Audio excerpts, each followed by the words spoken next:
Famous fiction authors have the ability to tell stories like nobody else. They create amazing worlds filled with exciting characters that are part of an incredible story, and millions of readers are drawn in, hanging on every word. Some authors find inspiration through their own experiences, though, that are much stranger than fiction. In the following cases, those experiences entailed crimes such as robbery, torture, and even murder. Here are 10 authors whose crimes are more spellbinding than fiction. Number 10. Blake Lill.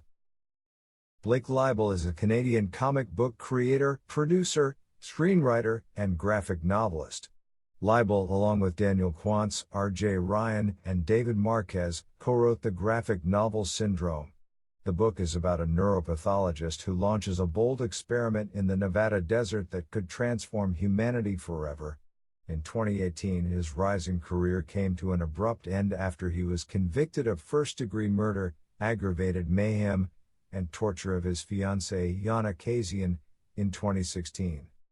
Kazian had just given birth to their daughter only weeks before her murder.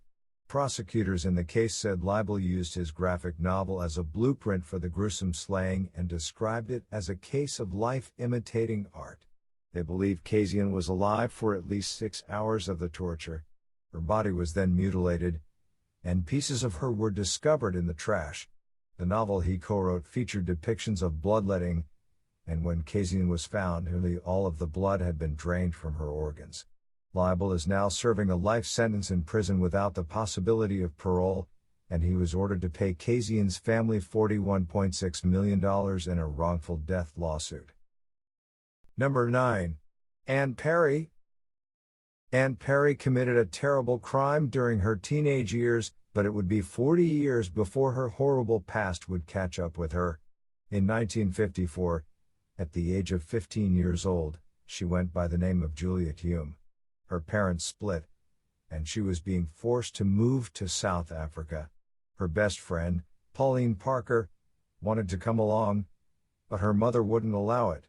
A few days after being denied the opportunity to move, the two girls went on a walk down a trail with Parker's mother, where they bludgeoned her to death. The girls were arrested for the murder and released after 5-year sentences in separate institutions. After being released, she moved to Scotland and changed her name to Anne Perry. She went on to write more than 60 books and established herself as a leading crime novelist. Perry's past wasn't brought to the light until the release of Peter Jackson's film Heavenly Creatures in 1994, which was based off her case. Perry stated that she was guilty and did her time for the crime, saying, "Why can't I be judged for who I am now, not what I was then?" Perry continues to put her past behind her by writing and publishing books. Number 8. William S. Burroughs. His books Junkie and Naked Lunch gave non-traditional accounts of drug culture. William S. Burroughs's grotesque novels helped him become one of the primary figures of the Beat movement. Sexual explicitness and his honesty about how he dealt with his experiences as a drug addict helped win him a following among writers. Burroughs openly indulged in drugs such as morphine and heroin. In 1951, he accidentally shot and killed his second wife in a drunken prank. He fled Mexico and continued to experiment with drugs while wandering across the world. He published his first book under the pen name William Lee. Mexican authorities concluded that the death was an accident, and Burroughs was convicted of only a minor charge and served little time. He sought treatment for his many addictions and continued to write for the remainder of his life. In 1997, he died from a heart attack at the age of 83. Number 7. Ise Sagawa. Ise Sagawa not only dreamed of eating someone, but he actually did so and got away with it. In 1981, Sagawa shot and killed his classmate, Renee Hartevelt, because his urge to eat human meat was too strong. "Nobody believes me, but my ultimate intention was to eat her, not necessarily to kill her," Sagawa said. After killing Hartevelt, he immediately raped her corpse and then began to cut her open. After freezing the meat from her body, he placed the remains in a suitcase and planned on dumping them in a public park lake. Several witnesses noticed blood dripping from the suitcase and alerted the local authorities. French police arrested Sagawa. A judge found Ise Sagawa to be legally insane, making him unable to stand trial for Harteveldt's murder. He was then deported back to Japan and institutionalized in a psychiatric hospital, where he would have to spend the remainder of his life. Japanese authorities tried to convict him of the horrendous crimes, but they were unable due to unusual circumstances. Since the charges were dropped in France, and the court documents were sealed, the Japanese authorities had no case against Sagawa. He was released from the hospital and now lives in Tokyo, where he is known as the celebrity cannibal. Since his release, he has spent his free time publishing several books and articles, and he has also written restaurant reviews for magazines. He hopes to taste human meat one more time before he dies. Number 6. Maria Carolina Gale. In 1946, Elena Georgina Silva Jimenez, who used the pseudonym of Maria Carolina Gale, had her first book, The Sleeping World of Yenia, published.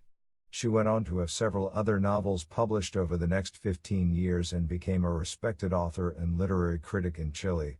In 1955, however, Maria shocked everyone when she shot and killed her lover, Roberto Pumarino, at the famous Hotel Crillon. While serving time for the murder, she wrote one of her most important novels, Cárcel de Mujeres, Women's Prison.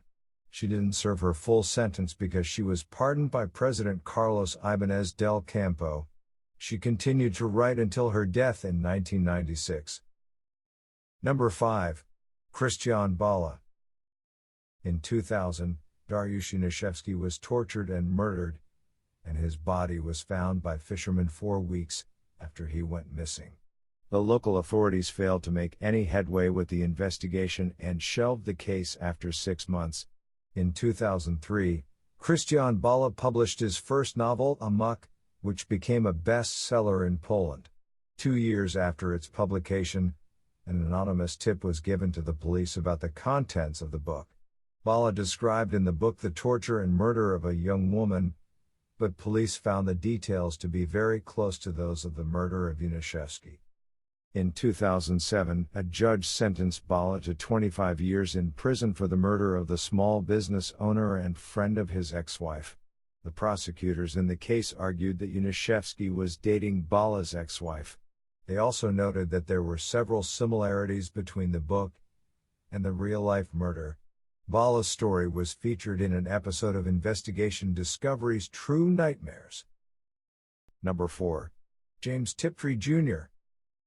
Science fiction writer James Tiptree Jr. was known for disturbing short stories about love, death, and gender. Not only did he address gender issues, but he also earned a reputation as a male who understood women. He was hiding a big secret, though. James was actually a woman. Alice B. Sheldon used the pen name because she could expect more success as a male author. She began using the name in 1968 while submitting several short science fiction stories to magazines. The Girl Who Was Plugged In earned her a Hugo Award for Best Novella. The Screwfly Solution was a Nebula Award winner for Best Novelette, and she also won the Nebula Award for Best Short Story with Love Is the Plan Is Death. Her real identity was discovered in 1976, but she continued to release new work as Tiptree. Despite being a highly successful writer, Alice also suffered from depression. In 1987, she shot and killed her ailing husband while he was sleeping and then killed herself. Number 3. Michael Peterson. If you have ever watched the true crime docuseries The Staircase on Netflix, then you are already familiar with author Michael Peterson. He published 3 books in the 1990s, though he only co-wrote one of them. He served in the Vietnam War, and that inspired his first 2 books. The third book was a co-written semi-biographical novel, and it tells the story of a Chinese boy after World War II. Peterson was also a freelance columnist for the Durham Herald-Sun newspaper. In 2001, his wife, Kathleen Peterson, was found dead in a pool of blood at the bottom of their home's staircase. Michael was arrested shortly after and convicted of her murder. He was sentenced to life in prison without the possibility of parole. He was granted a new trial in 2011 after a blood analyst's testimony was discovered to be faulty. In 2017, he entered an offered plea and was granted time served. Michael is now a free man. Number 2. Albert Nusbaum. In the 1960s, Albert Nusbaum was a notorious bank robber, and at one point, he was on the FBI's 10 most wanted list. Nusbaum teamed with Bobby Wilcoxon to rob 8 banks, accumulate a large number of weapons, set off bombs, and murder a security guard. The two men decided to go their separate ways after a falling out, and Nusbaum would later be caught after a police chase, while Wilcoxon was found with his girlfriend. The two would plead guilty to their crimes and were sentenced to life in prison. While running from the authorities, Nusbaum read books written by the popular pulp fiction writer Dan J. Marlowe. He would often write to Marlowe, and Nusbaum received encouragement to write. The two often collaborated on projects, and Marlowe helped Nusbaum perfect his writing.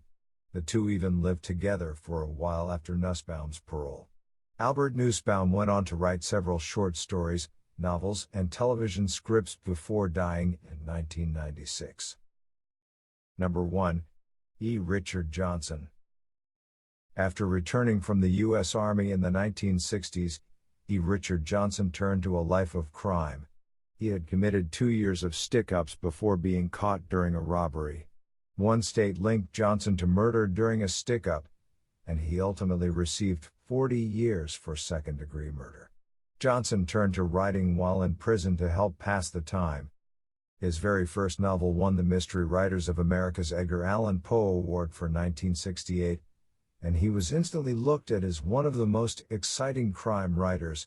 He went on to write several other great books before his writing began to sputter: Drug Use in Prison, An Escape, and A Return to Crime helped destroy his career. After being recaptured, Johnson returned to writing but never saw the same success. He was released from prison in 1991 but was never able to get published again before his death in 1997.